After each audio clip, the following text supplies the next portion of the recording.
Esta é a igreja mais antiga e venerada do mundo. Mesmo assim, tentaram explodi-la. Estou na basílica que por séculos foi considerada a igreja mais importante de Roma, aliás, de toda a cristandade ocidental, São João de Latrão.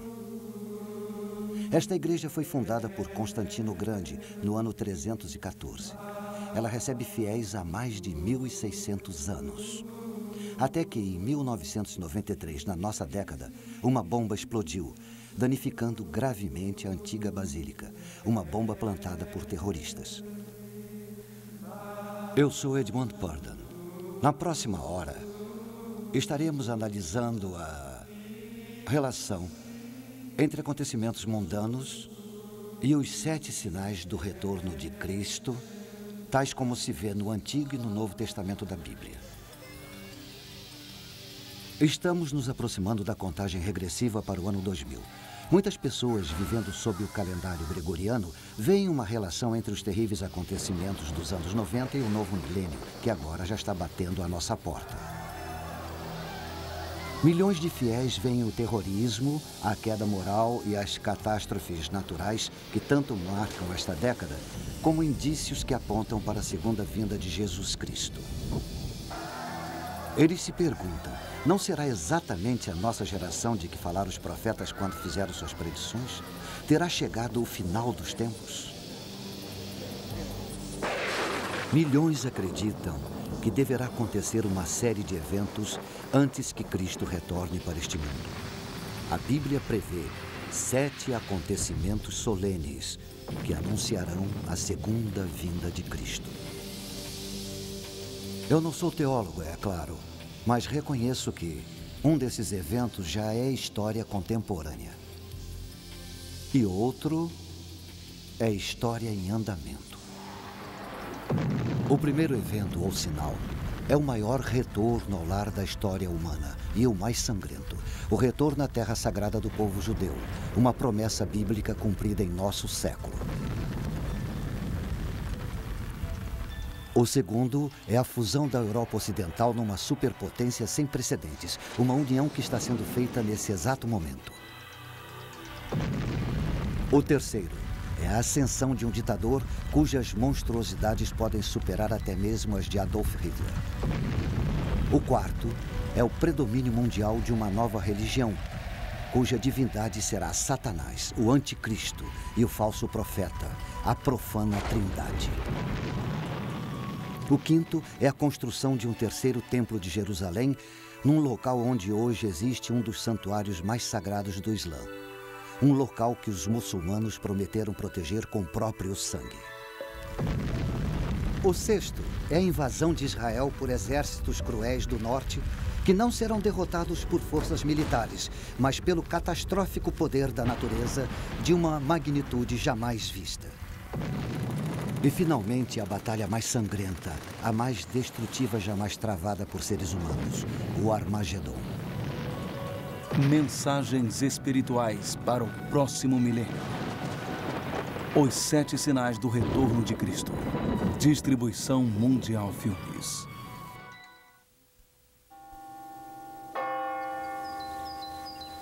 Mil anos antes de terem colocado a bomba, São João de Latrão era a igreja do Papa. Na véspera do Ano Novo, do ano de 999, o Papa Silvestre II fez uma missa aqui para uma congregação profundamente contrita, marca do arrependimento pelos seus pecados. Muitos dos ricos da congregação tinham doado suas terras, outros libertaram seus escravos. Agora aguardavam temerosos que os sinos da igreja finalmente anunciassem um novo milênio e a segunda vinda de Jesus Cristo.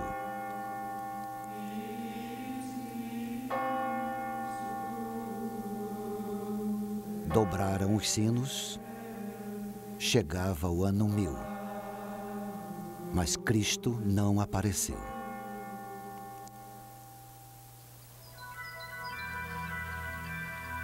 Sendo assim, o sol nasceu no primeiro dia do começo de um novo milênio.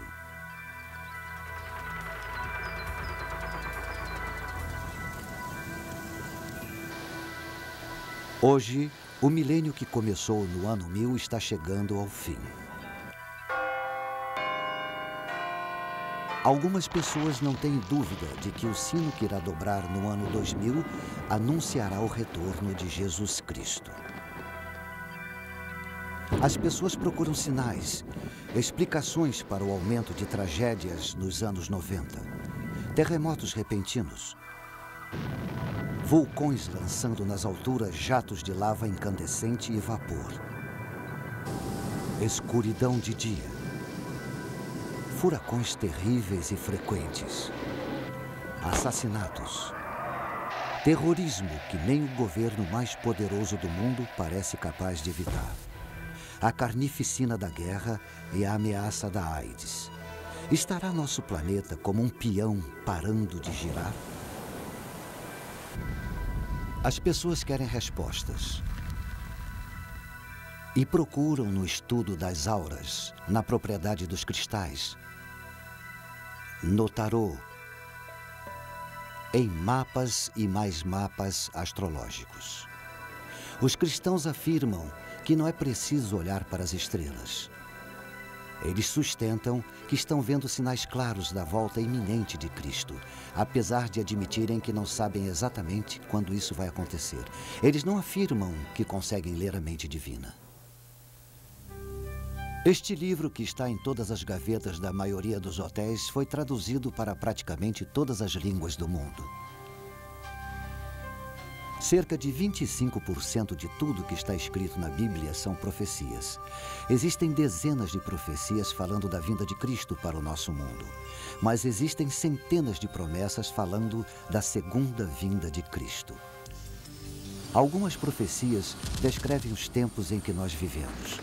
Nação se voltará contra nação e reino contra reino. Haverá grandes terremotos, fome e pestes, e acontecimentos terríveis e grandes sinais dos céus. Muitas das profecias da Bíblia se cumpriram séculos atrás. Algumas estão se cumprindo hoje, na nossa época. E existem outras, como a fúria de Deus descendo sobre a terra, que esperamos que só aconteçam no futuro distante. Com a chegada do novo milênio, muitos cristãos se perguntam: será que essas profecias vão todas acontecer nos nossos dias?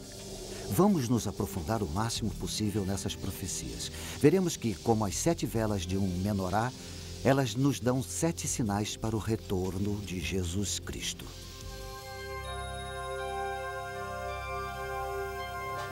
Vejamos o primeiro sinal, a devolução de Israel. As profecias são muito claras. Cristo não voltará para esse mundo antes que o povo judeu tenha de volta sua nacionalidade. No dia de Ano Novo do ano 1000, os cristãos não tinham o que temer. Na época, o povo judeu estava espalhado por todo o mundo. Com a aproximação do ano 2000, os judeus podem comemorar seu retorno para a terra que Deus havia prometido para eles. E eles a transformaram numa terra e tanto. Os restos ressequidos do passado voltaram à vida. Milhares e milhares de árvores foram plantadas. O deserto foi transformado num pomar. Os israelenses modernos se mostraram dignos de uma promessa ancestral, mas não sem derramamento de sangue. O povo judeu, como nação, começou quando o patriarca Abraão obedeceu à vontade de Deus. Sai-te da tua terra, para a terra que eu te mostrarei. Esta é a terra que Deus prometeu a ele. Importante centro entre a Ásia e a Europa, no coração de onde nasceu a civilização. Uma terra de montes bucólicos e ricas praias salineiras. Geograficamente, os antigos judeus foram pegos no fogo cruzado entre as forças do Egito e da Síria, e cercados por povos decididos a expulsá-los da terra que eles acreditavam que Deus destinara para eles. Dessa época até hoje, a Terra Prometida sofre com guerras constantes. Com o tempo, a Assíria conquistou o reino de Israel ao norte. Suas 10 tribos se perderam na história. Mais tarde, o reino de Judá ao sul foi esmagado pelas forças de Nabucodonosor, e seu povo foi levado prisioneiro para a Babilônia. até que os persas destruíram a Babilônia e os descendentes de Abraão ficaram livres para voltar para a Terra Prometida. Mas a Terra Prometida estava ocupada por Roma. Roma construiu cidades, Roma construiu termas, Roma construiu anfiteatros e Roma trouxe seus deuses. O jugo romano era mais pesado do que os judeus podiam carregar. Eles se rebelaram e foi um levante que a poderosa Roma levou quase 4 anos para neutralizar. Enfim, a fúria de Roma se abateu sobre Israel com violência. Houve uma explosão de judeus em fuga que atingiu todos os cantos conhecidos do planeta. Em seu exílio, eles confiaram na promessa feita pelos profetas. Assim diz o Senhor dos Exércitos: Eis que salvarei o meu povo, tirando-o da terra do Oriente e do Ocidente. E os trarei, e eles habitarão no meio de Jerusalém. Eles serão o meu povo. Mas Jerusalém caiu nas mãos de forças muçulmanas que trouxeram o Islã. Durante séculos, a terra chamada Palestina fez parte do Império Turco-Otomano, até que os turcos foram derrotados na Primeira Guerra Mundial. Isso permitiu o retorno de alguns judeus para sua terra original. Até que nos anos 30, da Alemanha nazista chegaram ondas de ódio aos judeus, que obscureceram as perseguições do passado. Os judeus foram marcados com estrelas amarelas. As lojas judias foram destruídas. Sinagogas foram incendiadas, algumas vezes com a congregação dentro. Aos milhões, os judeus foram levados para campos de concentração num programa que visava a extinção do povo judeu de uma vez por todas. Explode a Segunda Guerra Mundial. Depois da derrota da Alemanha, os judeus sobreviventes do Holocausto foram para as costas de sua antiga terra natal para serem rechaçados em seguida. Então, depois de 9 meses de discussão, as Nações Unidas votaram pela divisão da Palestina no Estado árabe e no outro judeu. Em 14 de maio de 1948, nasceu o novo Estado de Israel. E com ele, o primeiro sinal do retorno de Cristo. As pessoas dançaram nas ruas. Elas vieram cantando. Judeus tão diferentes entre si como Marrocos é diferente de Manhattan. Judeus dos casbás e dos bazares, dos bairros de alfaiates de Nova York, dos esconderijos em Amsterdã, da Inglaterra e da Suíça, do refúgio na Suécia, da Índia e Etiópia, do Iêmen e Detroit. Eles possuíam um laço de união bíblico com uma terra que a maioria nunca tinha visto.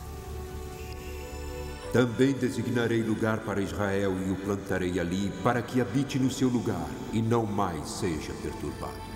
Estas palavras do profeta Amós foram ditas há cerca de 2.700 anos.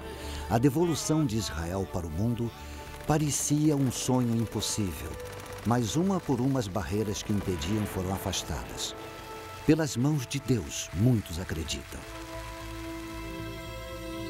Este sinal surgiu em nossa época. Quantos mais se seguirão?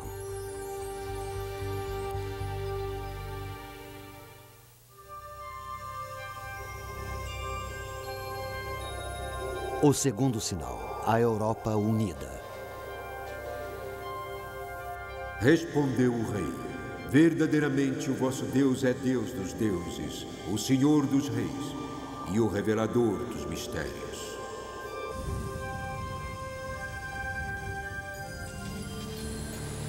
No passado, esta cidade Roma foi a maior capital do mundo antigo.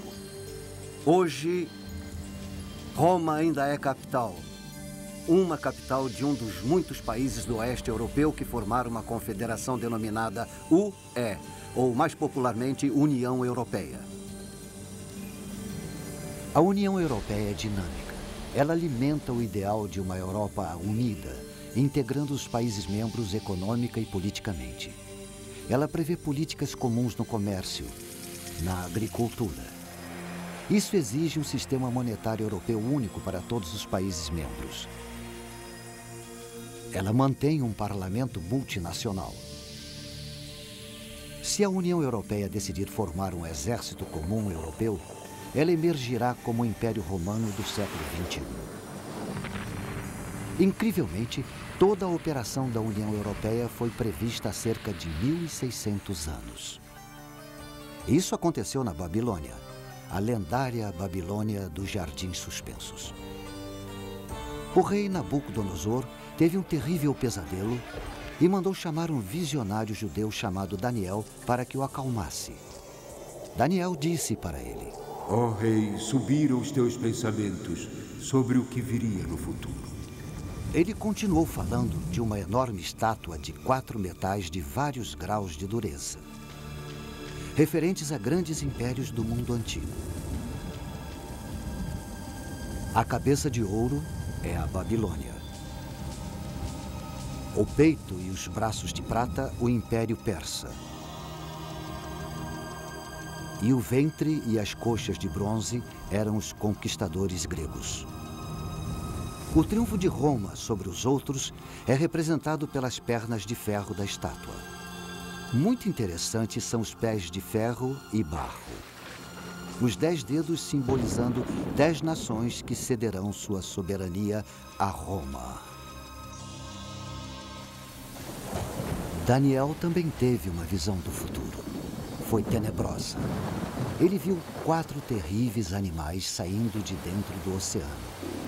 O primeiro, o leão alado da Babilônia. O segundo, um urso simbolizando o Império Persa. O terceiro, um leopardo simbolizando Alexandre o Grande e seu império. O quarto animal, o mais terrível de todos, Roma, que devoraria os outros 3. Ele tinha grandes dentes de ferro. Ele devorava e fazia em pedaços suas vítimas e tinha 10 chifres.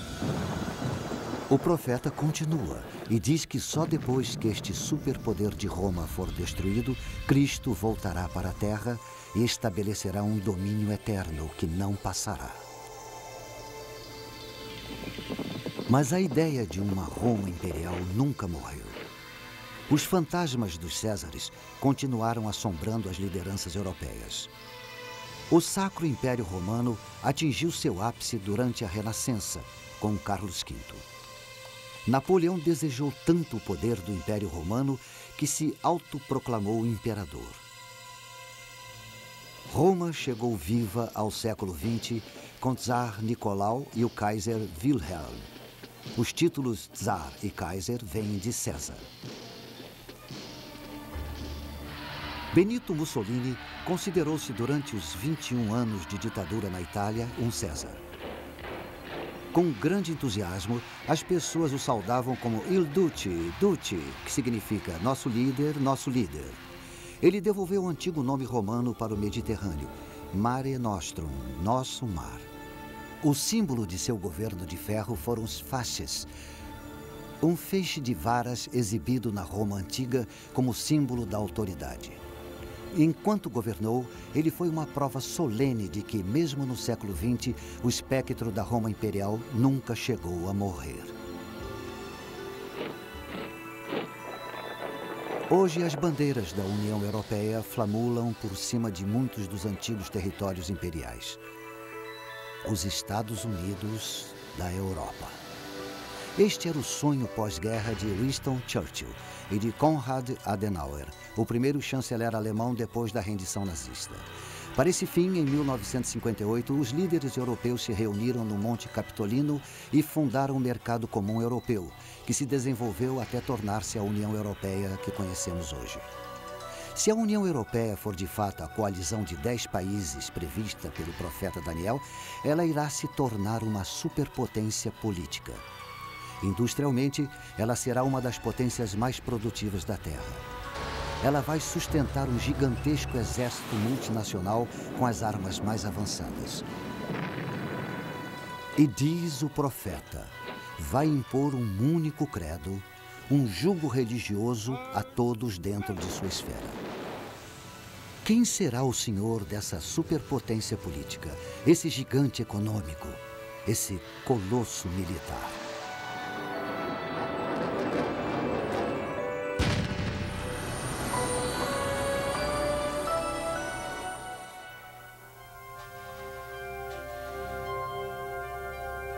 O terceiro sinal é a vinda do Anticristo.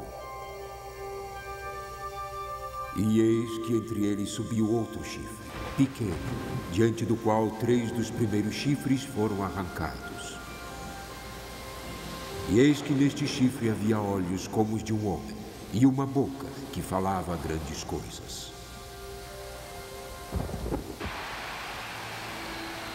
O profeta Daniel previu a ascensão de um ditador de uma confederação de 10 países com quartel-general em Roma.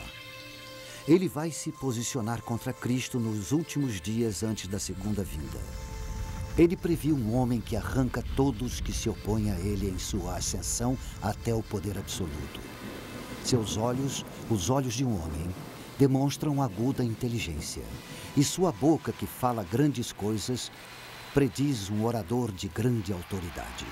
Um orador carismático que hipnotiza a massa de seguidores.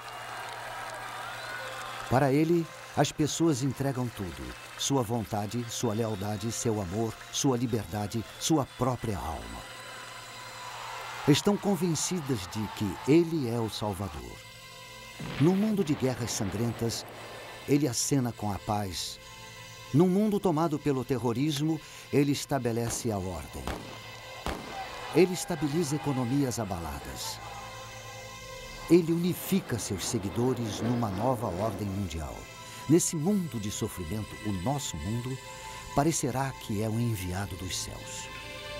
Nada estaria mais distante da realidade. Ele é o anticristo enviado de Satanás. Soberano de rosto duro. Senhor da intriga, que irá ter sucesso em tudo que fizer. Se a profecia estiver certa, é possível que o anticristo já se encontre entre nós.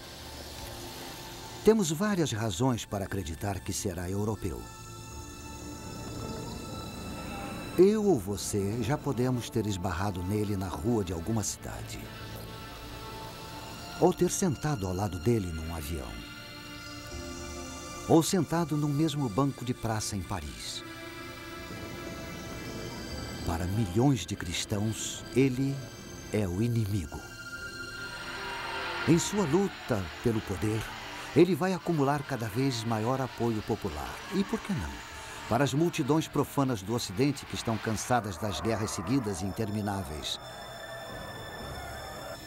De rivalidades entre grupos e massacres. Cansados de limpezas étnicas, da chaga das drogas, do crescente terrorismo, cansados da aparente falta de sentido da vida. Toda uma geração de jovens vai ver nele um ideal de vida, pela disciplina, ansiosos por viverem pelo ideal dele e morrerem por esse ideal. Os fiéis têm certeza de que ele vai conquistar o poder absoluto sobre todos os homens, mulheres e crianças dentro da confederação de 10 países, do início até o fim. Ele vai decidir quem deve nascer e quem deverá ser abortado. Em quem se deve investir e quem deve ser bucha de canhão. Porque sua insinuante plataforma de paz um dia irá se tornar um trampolim para a guerra. Ele vai decidir quem dentre os velhos deverá ser eliminado depois de não ser mais útil. E não vai tolerar discordância nem discussão. Para compreender toda a sedução e o enorme poder do anticristo, podemos nos voltar para o passado, para a triste primeira metade do século XX. Adolf Hitler oferece uma visão plausível do que podemos esperar do anticristo. Realmente, quando Hitler estava no poder, havia quem acreditasse que ele era de fato o anticristo. Isso é compreensível se estudarmos o rosto de Hitler. É claramente o mesmo do rei de rosto duro, previsto pelo profeta Daniel. Hitler, com certeza, foi um mestre da intriga. E os olhos? Astúcia, aguda inteligência. E quanto ao que Daniel disse sobre um ditador com uma boca que dirá grandes coisas, Hitler foi um enfeitiçador. Mediante uma série de comícios públicos planejados e sua própria oratória hipnótica, Hitler se tornou o líder supremo da Alemanha. Ele dizia que só queria devolver à Alemanha seu lugar correto entre as nações do mundo pacificamente. Um arauto da paz.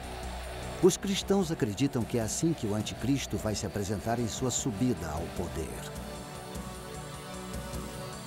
Se anexasse a Europa a seu terceiro Reich, Hitler seria o senhor de praticamente todas as colônias europeias mais importantes do Império Romano. Era apenas uma questão de mudar sua capital de Berlim para a própria Roma. Mas Britânia, a Grã-Bretanha, recusou-se e o rechaçou. Quando a Segunda Guerra Mundial se voltou contra ele, pareceu menos provável que Hitler pudesse ser o anticristo da profecia. Mesmo assim, Adolf Hitler é o mais próximo que podemos pensar para entender a ideia cristã de um anticristo. Como Hitler, ele irá hipnotizar as massas para depois escravizá-las. O Reich de 1000 anos de Hitler durou menos de 12 anos. Durante esse tempo, entretanto, o domínio que Hitler exerceu sobre os povos e países foi assombroso.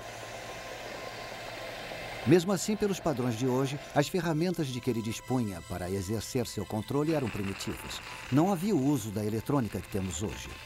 O ditador profetizado, o anticristo, vai ser um Hitler moderno. Mas diferente de Hitler, todos os espantosos avanços da tecnologia eletrônica estarão à sua disposição. Enormes redes midiáticas e meios eletrônicos de lavagem cerebral estarão a seu serviço. As armas mais destrutivas estarão sob seu comando. E ele vai programar a humanidade para servi-lo.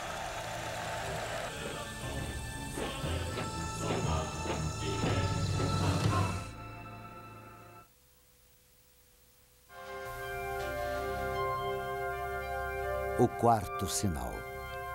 Uma nova religião mundial. Também vi uma de suas cabeças como se fora ferida de morte, mas a sua ferida mortal foi curada. As últimas décadas desse milênio já assistiram a um sem número de assassinos e quase assassinos de chefes de Estado. O atentado contra a vida do presidente Ronald Reagan. O presidente foi ferido e sobreviveu, mas tentativas em outros líderes foram bem-sucedidas. O premier egípcio Anwar al-Sadat, Indira Gandhi, primeira-ministra da República da Índia, Yitzhak Rabin, de Israel. Os cristãos se assombram com o assassinato do anticristo, descrito no último livro da Bíblia, o das Revelações ou o Apocalipse. Ele será ferido, é o que a profecia nos diz, mortalmente ferido. Depois, como por milagre, ficará curado. De certo modo, ele vence a morte. Talvez em descarada zombaria, a morte e ressurreição de Jesus Cristo. As Escrituras nos dizem: toda a terra se maravilhou, seguindo a besta. Então, esse ditador, o anticristo, irá se autoproclamar um Deus na terra. O mundo já assistiu a algo semelhante. Nós nos lembramos de julho de 1944. Vários oficiais de alta patente do exército alemão conspiraram para matar Hitler com uma bomba escondida, uma bomba potente.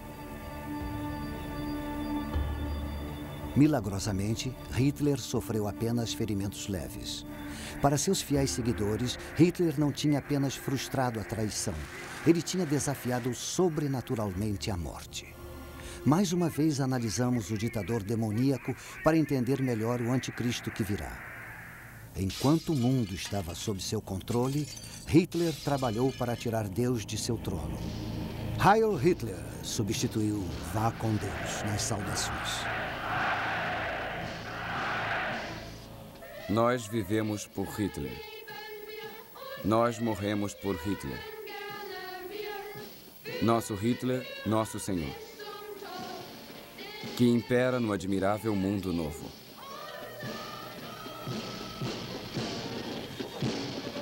Os rituais cristãos foram aniquilados, quando não substituídos pela ostentação pagã. O lugar de honra das Sagradas Escrituras foi ocupado pela autobiografia de Hitler, Mein Kampf. O culto a Hitler alcançou seu ápice no fervor da SS, a elite militar do Führer. As unidades SS cumpriram suas ordens desumanas sob a efígie da Caveira da Morte. O filho pequeno de um membro da SS foi batizado numa cerimônia que abertamente zombava do ritual cristão do batismo. Embrulhada numa manta de suásticas, a criança foi batizada num altar que tinha o retrato de Hitler no lugar da cruz. Como o escritor inglês Clive James observa, nem todos nessa era mundana estamos dispostos a aceitar que Satanás visitou a Terra na forma de Hitler e recrutou um exército de pecadores. E vi subir da terra outra besta. E tinha 2 chifres semelhantes aos de um cordeiro e falava como dragão. Também exercia toda a autoridade da primeira besta na sua presença e fazia que a terra e os que nela habitavam adorassem a primeira besta, cuja ferida mortal fora curada. A vinda de uma outra foi profetizada, um falso profeta que vai incentivar todos os povos a adorar o ditador mundial.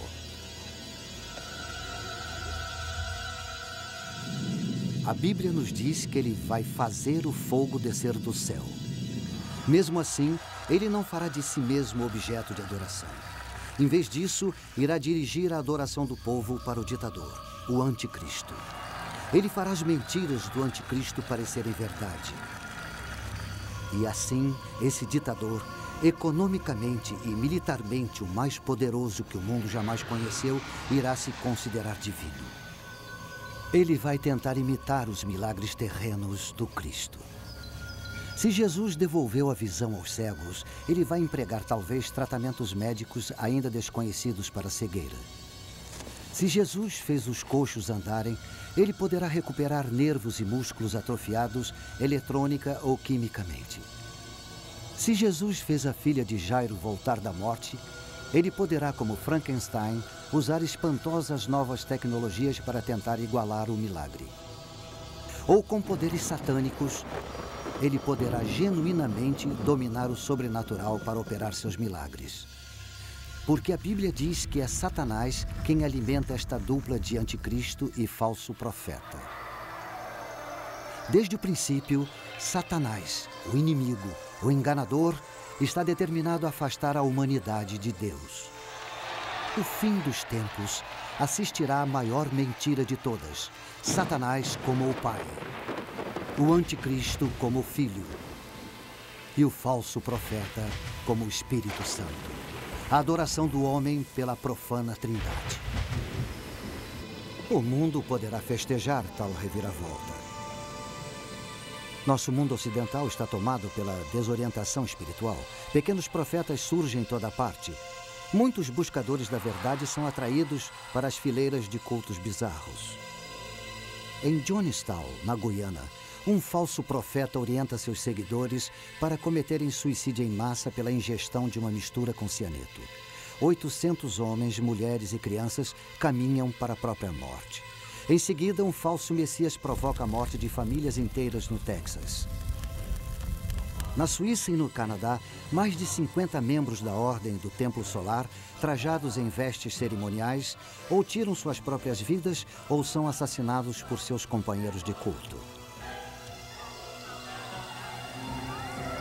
Os seguidores de outro falso profeta, uma autoproclamada reencarnação de Cristo e Buda, soltam um gás letal no metrô de Tóquio na hora do rush. Milhares de trabalhadores são hospitalizados, alguns morrem. Violência oriunda do fervor religioso. De fato, a adoração da profana Trindade pode não estar longe.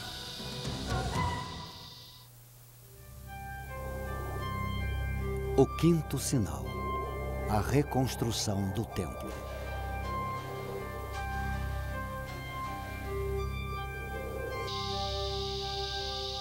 Foi-me dada uma cana semelhante a uma vara, e foi-me dito: levanta-te, mede o santuário de Deus e o altar e os que nele adoram.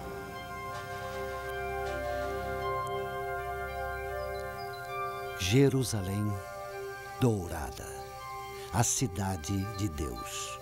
Seu solo pisado pelos pés dos conquistadores, assírios e babilônios, gregos e romanos, sarracenos e otomanos. Suas portas, os sagrados portais dos peregrinos, judeus, cristãos, muçulmanos. Seu nome significa paz. Sua história, conflito. Mesmo assim, ela é a cidade onde quase todo ser humano sente o desejo de estar.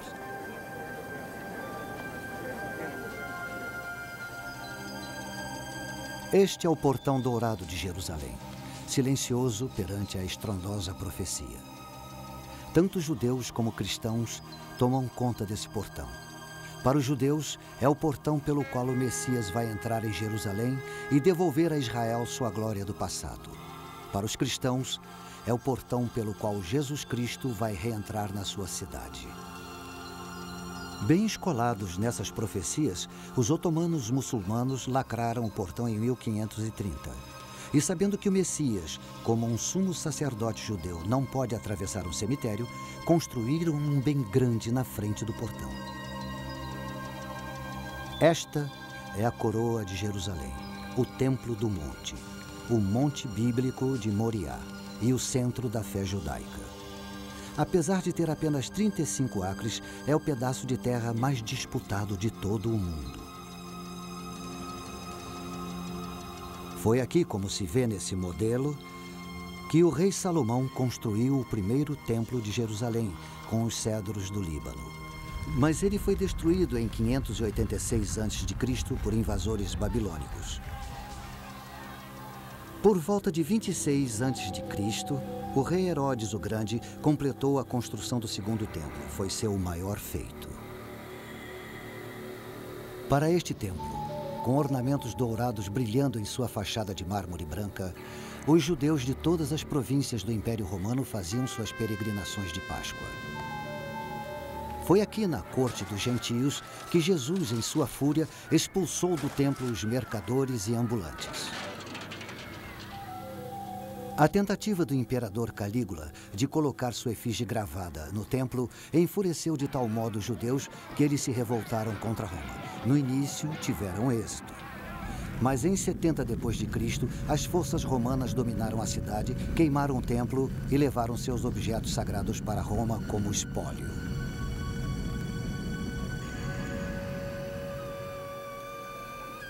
Tudo o que resta hoje dos templos de Jerusalém é uma parede de sustentação feita de pedras enormes de 15 metros de altura chamada Ha-Kotel, ou Muro das Lamentações.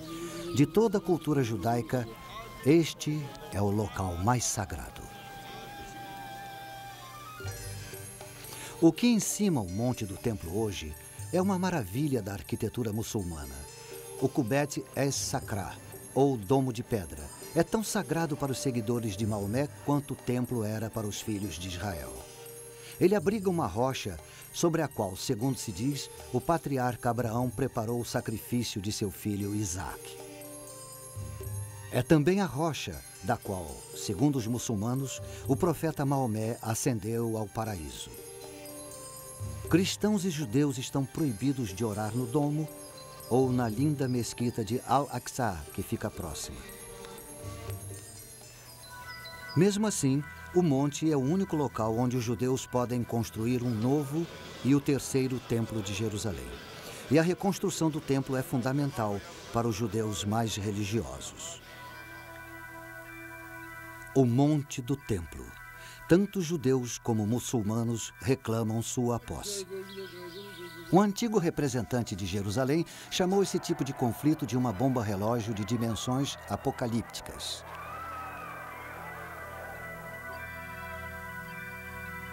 Por volta de 691 d.C., os muçulmanos terminaram de construir o Domo de Rocha. Ele está sobre o monte do templo há 1.300 anos. Não estão dispostos a tirá-lo para dar lugar a um terceiro e definitivo templo judeu. Muitos judeus rezam por um milagre. O templo virá do alto, eles dizem. Mas existem fanáticos tramando tomar o templo à força. Um militante do templo, ex-soldado do exército israelense, atraiu milhares de seguidores. Nossa ideia, ele explica, é mudar a mesquita, mudar o domo de rocha para ser reconstruído em Meca. Um grupo conhecido como Instituto do Templo já está se preparando para um novo sacerdócio judeu. Objetos rituais para sacrifício estão sendo feitos. Vestes rituais sendo confeccionadas. À sombra do Muro das Lamentações, há escolas do Talmud, onde estudantes ávidos são preparados para realizar os antigos rituais dos sacerdotes judeus.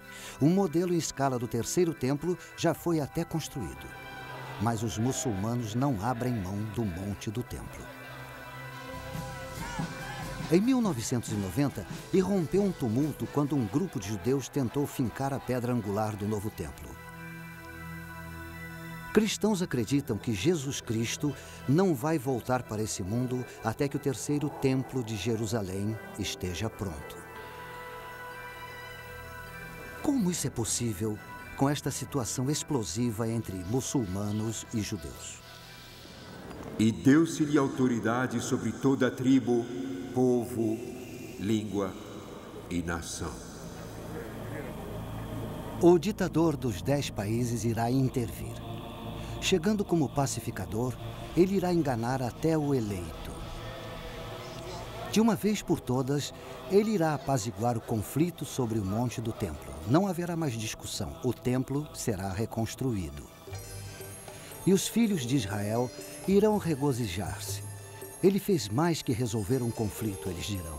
Ele cumpriu o pacto que o Senhor Deus fez com Abraão.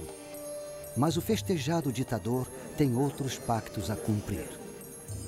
Ele fará um acordo pelo qual irá devolver a Palestina para os israelitas. Este pacto marca o início de um período de 7 anos de tribulação, que só vai terminar com a segunda vinda do Cristo.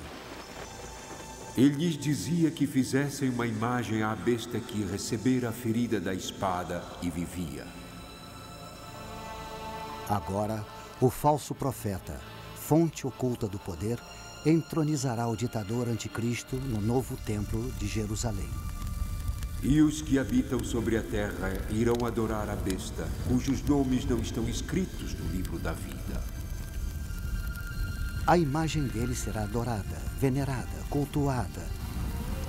Todos que se recusarem serão mortos.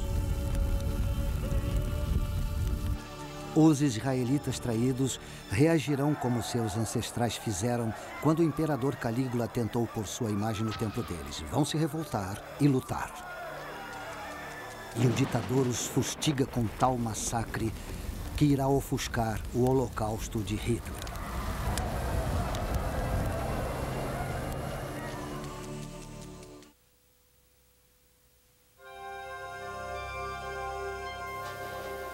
O sexto sinal. Uma invasão de Israel pelo norte. Virás do teu lugar no extremo norte, tu e muitos povos contigo, e subirás contra o meu povo Israel como uma nuvem para cobrir a terra. Com os acontecimentos se precipitando nesta última década do século, o aparentemente indestrutível Muro de Berlim ruiu fragorosamente. A poderosa União Soviética se desintegrou. O mundo tremeu com as consequências. A profecia bíblica lança alguma luz sobre o que isso pode significar no novo milênio. Apesar da falsa bondade do ditador, a nação de Israel continua próspera e segura em seu pacto com os Estados Federativos da Europa. Mas as nações árabes, frustradas, se apressam em conseguir aliados. Estudiosos das profecias bíblicas tendem a acreditar que um país do norte irá lutar com eles. Veio a minha palavra do Senhor dizendo: Filho do homem, dirige o teu rosto para Gog, terra de Magog, príncipe e chefe de Meseque e Tubal, Pérsia, Cuxi e os de Put com eles, e Gomer e todas as suas tropas. O profeta Ezequiel prevê uma nova coalizão. As nações da Pérsia e Etiópia, Put e Gomer, sob a liderança de Gog de Magog, para combater os estados federativos da Europa. Exegetas bíblicos discutem muito os nomes nessa profecia. Existe unanimidade sobre alguns e discordância em outros. Gog significa governante do fim dos tempos. E Magog, país que é tanto poderoso quanto aterrorizante. Alguns veem Moscou na palavra Mesek, outros discordam. Antes dos acontecimentos de 1989, era fácil pensar que a União Soviética de ateus seria o Gog de Magog das Escrituras. Com o fim da União Soviética, as opiniões foram repensadas e as antigas forças se agitam. A reunião é possível. Estudiosos têm certeza que a invasão virá do norte. Há milhares de anos, a terra de Israel sempre foi invadida pelo norte. Apesar de norte não ser necessariamente onde fica o país de cada exército invasor. A identidade dos estados membros dessa coalizão é muito clara. Pérsia, o atual Irã, é um deles. A Etiópia, que já foi aliada da antiga União Soviética, é outro. Put é o nome bíblico para o que hoje se chama Líbia. Somente o país chamado Gomer é controverso. Durante décadas, acreditou-se que Gomer era a Alemanha Oriental comunista. Agora que a Alemanha Oriental e Ocidental se uniram, há dúvidas. Significativamente, os nomes dos estados recuam até o primeiro livro da Bíblia, até Jafé, o filho de Noé. Depois do grande dilúvio, os filhos de Jafé foram para o norte, para a terra de Rosh. Rosh se parece com Rússia. Mas como alguns sábios prudentemente nos lembram, o nome Rússia, derivado do varego Rus, que fundaram o reino de Kiev, não existia até o advento do século IX depois de Cristo. Não está claro por que os estados federativos da Europa não repelem o Gog de Magog e sua coalizão. O que está claro é que, enquanto Israel dorme na segurança de seu novo pacto, Gog e seus aliados atacam como uma nuvem para cobrir a terra.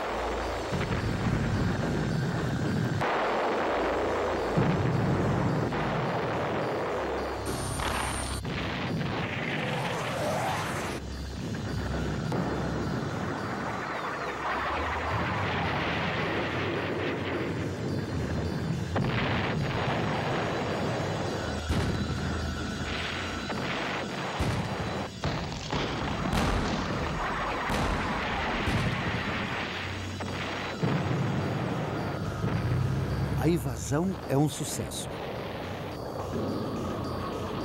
Mas os invasores estão confiantes demais. Eles imaginam que já têm o controle de Israel antes de vencer. E chamarei contra ele a espada sobre todos os meus montes. Agora o próprio Senhor Deus mostra sua face ao lado de seu escolhido. Os peixes do mar, as aves do céu, os animais do campo, e todos os répteis que se arrastam sobre a terra, e todos os homens sobre a face da terra, tremerão diante da minha face. E os montes serão deitados abaixo, e os precipícios se desfarão, e todos os muros desabarão por terra.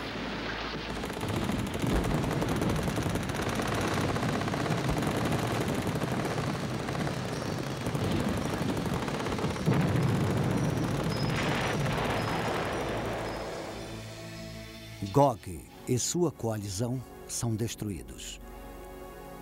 Tão grande é a devastação que leva 7 meses para enterrar todos os mortos e 7 anos para enterrar todos os terríveis destroços. Mas esta guerra é um mero prelúdio do que está por vir. Zacarias, no Antigo Testamento, profetizou que todos os países vão se lançar contra Israel para travar a batalha do Armagedon.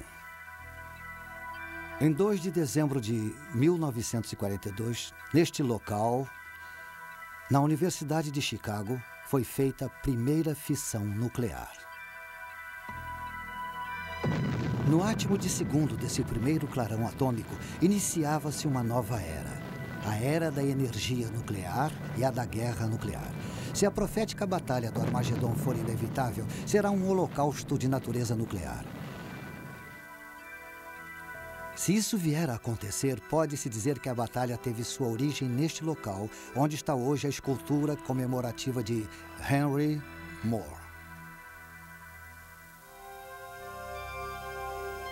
O sétimo sinal. A Batalha do Armagedon.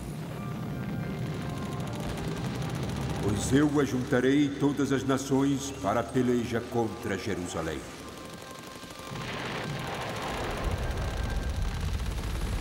Zacarias, do Antigo Testamento, profetizou que todos os países vão lutar contra a terra de Israel para realizar a batalha.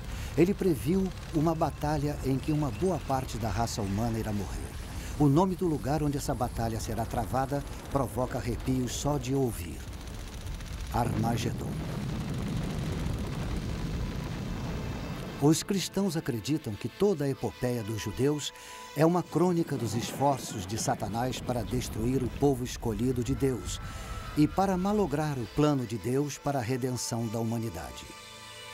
O tempo é chegado em que esse adversário de Deus fará um grande último esforço para atingir seus objetivos.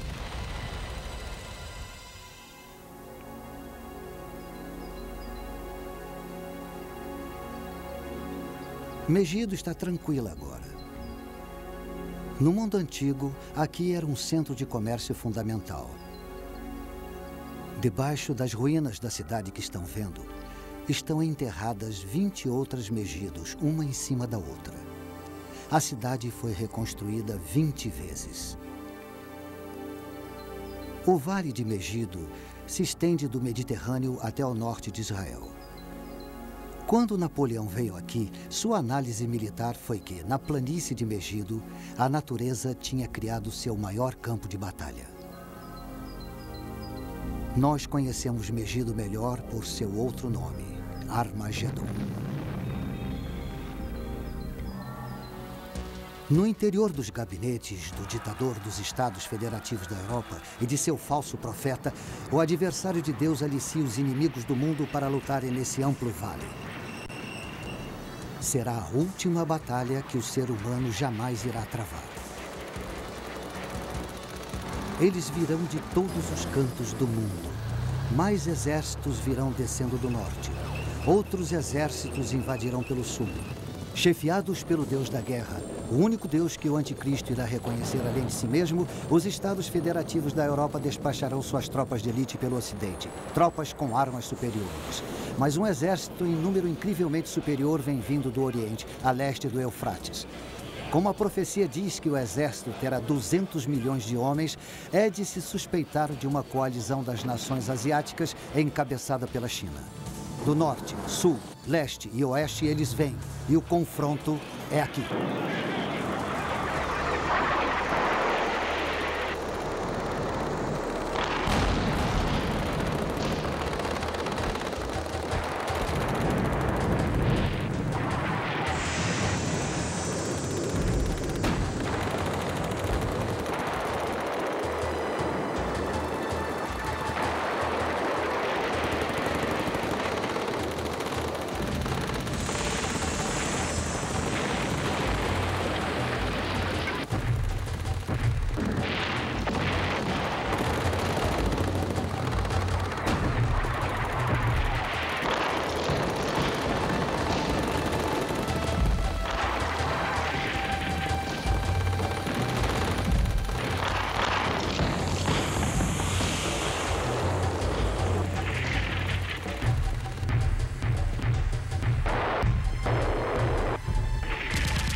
Vi o céu aberto, e eis um cavalo branco, cujo cavaleiro chama-se Fiel e Verdadeiro.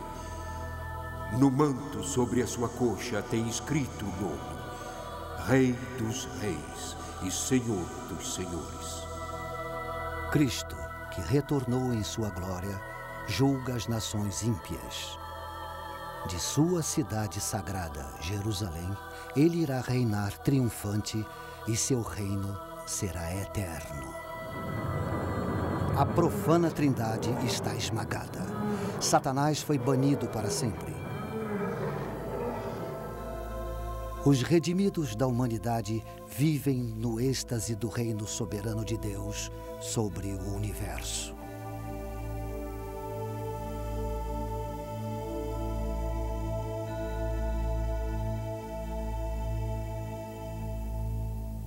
Para quem estiver de fora, o futuro profetizado pode parecer de fato muito sombrio. Os fiéis tentam ver além do caos a vinda de Cristo. Eles dizem que a mensagem da profecia não é temível, é cheia de esperança. E eles se confortam no conselho dado por Jesus quando previu esses acontecimentos. Quando estas coisas acontecerem, exultai e levantai vossas cabeças. Eis que cedo venho e está comigo a minha recompensa, para retribuir a cada um segundo a sua obra. Eu sou o Alfa e o Ômega, o primeiro e o derradeiro, o princípio e o fim. Sim, eu venho logo.